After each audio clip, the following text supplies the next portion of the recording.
All right, we're following some breaking news right now. Live pictures of the U.S. Capitol in Washington. As we understand, the Capitol is on lockdown at this hour as a result of a security threat. And there's not a ton of information that's coming into us at this point.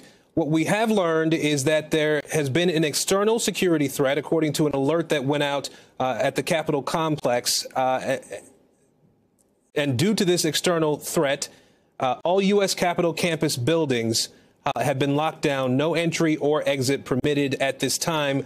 A warning, an alert that went out said that people could move about the complex, inside the complex, but that they should stay away from doors and windows as the building has been locked down at this point. Obviously, we have NBC News crews that are inside the complex, and we're working to get some more information about what exactly is going on there.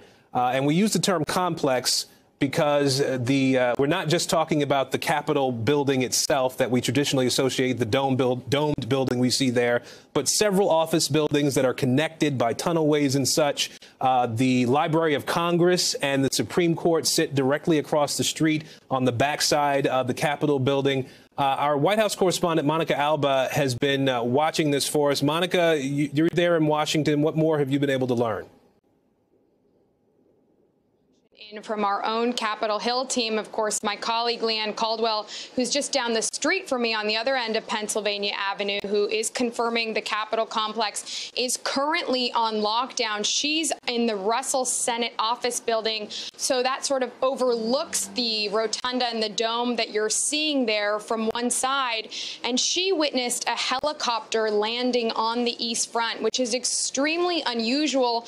Clearly a law enforcement response to some kind of incident, which we are also learning from our own justice correspondent Pete Williams, is unfolding there, and they are reacting to. What's unknown at this time is whether some kind of car or vehicle breached that security barrier, and then what happened from there. There are some unconfirmed reports of shots fired that we are working to nail down, but of course, just the context, this is an extremely fortified and defended Capitol building and complex because of what happened on January 6th and those pro-Trump rioters who breached the grounds originally, of course, trying to contest those election results, of course, for which there was no evidence of widespread voter fraud. In the months since then, there has been a huge security presence outside of the Capitol, but even just in the last couple of weeks, that was scaled back. What you're seeing there on your screen, that fencing, which again does appear to be breached by that vehicle, which we're waiting to get more information on.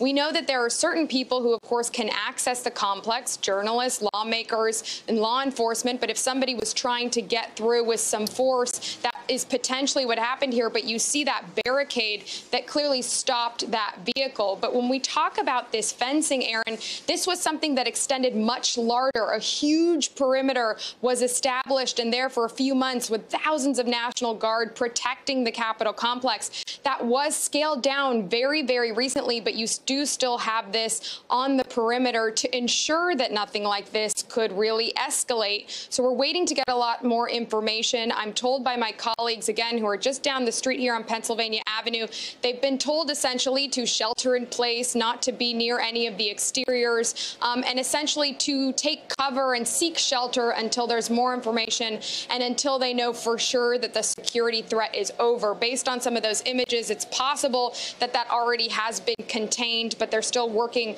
on more information. And I can tell you my colleague Frank Thorpe, who also covers Capitol Hill, did just put in a little bit more information here on what we were seeing there, which is, again, this happened on the Senate side of the Capitol, and that camera angle that you had a little bit ago was from a camera from the north entrance to the gate that surrounds the Capitol on the corner of Constitution and Delaware Avenue. So that is what limited information we have at this time, Aaron. I can also tell you here from the White House perspective, the president has already left the building for the Easter weekend. He is headed to Camp David with his family. He departed started from here about an hour ago. But Jen Psaki, during the White House press briefing, was just asked whether she had any information about this unfolding security incident, and she said she wasn't briefed on it, given that press availability had been taking place for the last 45 minutes or so essentially while this was still unfolding. But she was asked, of course, if there was a change in security posture, for her to let us know that. We haven't been alerted so far, and from what I can tell, just behind me, overlooking the White House and the fencing around it, that remains in place too, and all seems to be in order down here. The president, wherever he goes, whenever he's traveling, always has people around him who can brief him and provide him up-to-the-minute information, so we assume that's taking place. But again, that's happening down at Camp David in Maryland, far away from the White House, as we wait for more information from officials on just what happened in the last hour or so here outside this, again, heavily fortified Capitol, still clearly on alert and nervous given what happened in January, Aaron. Hey, NBC News viewers, thanks for checking out our YouTube channel. Subscribe by clicking on that button down here, and click on any of the videos over here to watch the latest interviews, show highlights, and digital exclusives. Thanks for watching.